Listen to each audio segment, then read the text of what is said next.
They said money doesn't buy happiness. But that's a lie. Poor people tell themselves to survive. Mara knew that too well. The nights she went to bed with an empty stomach weren't poetic, they were painful. The kind of pain that burns your insides and hums lullabies of regret. Her mother lay dying in a local hospital, bills piling higher than her hope. Her younger brother hadn't eaten in 2 days, and when the landlord threatened to throw them out at dawn, something inside Mara broke. That's when she saw it. A strange online advert, one that promised freedom from poverty for a price. Companionship wanted $4 million in exchange for 1 year. Confidential, no photos, no name, just a location and a phone number that looked too clean to be real. Mara laughed the first time she saw it. Then she cried. Then she died. The car that came for her was blacker than midnight, sleek, silent, and polished enough to swallow reflections. The driver never spoke, not even when she asked where they were going. After 2 hours of silent roads and trembling thoughts, they stopped before an ancient mansion that looked like it hadn't smiled in a century. Its gates opened like jaws, swallowing her whole. Inside, an old man awaited her, white-haired, wrinkled, his voice like dry leaves scraping marble. "You understand the terms, Miss Mara?" he asked, pouring tea with shaking hands. "Yes," she whispered. 1 year, no questions. He smiled faintly. "No questions," he echoed. "In return, your debts will be cleared, your family will be taken care of, but you must live here under my rules." She nodded. She had already buried her pride beneath poverty. He handed her a contract written in gold ink. The signature felt like a death sentence, and when he pressed a diamond ring onto her finger, Mara realized she had truly sold herself. The days were quiet, too quiet. The old man never appeared in daylight. Meals were served by unseen hands. Doors locked themselves. Shadows seemed to move when she wasn't looking. At night, Mara heard footsteps outside her room. Heavy, then suddenly light. Once, she swore she heard laughter, a young man's laughter from the library. But when she checked, only dust greeted her. One night, curiosity became stronger than fear. She followed the laughter, barefoot, down the candlelit halls until she reached a grand mirror, a mirror that breathed. "Mara," a voice whispered from within. She froze. The reflection wasn't hers. It was him, the old man, but younger.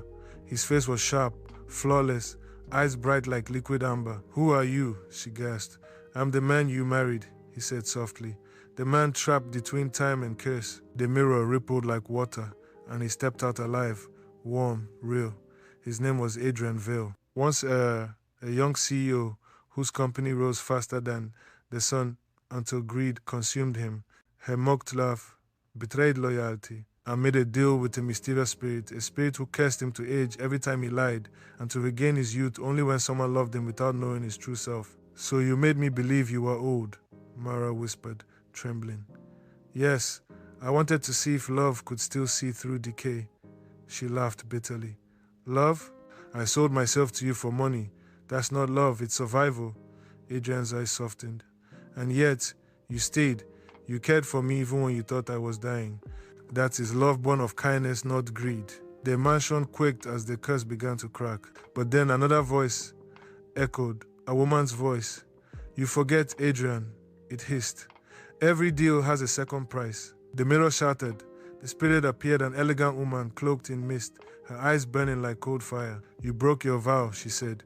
"You told her the truth before the year was over. The price must be paid." Mara stepped forward, trembling. "Take me instead." He suffered enough. The spirit tilted her head. "Would you give your life for him?" "Yes," Mara whispered without hesitation. The spirit smiled. "Then so be it." She raised her hand, then paused. "But perhaps there is mercy in truth. Your sacrifice was love. His redemption is complete."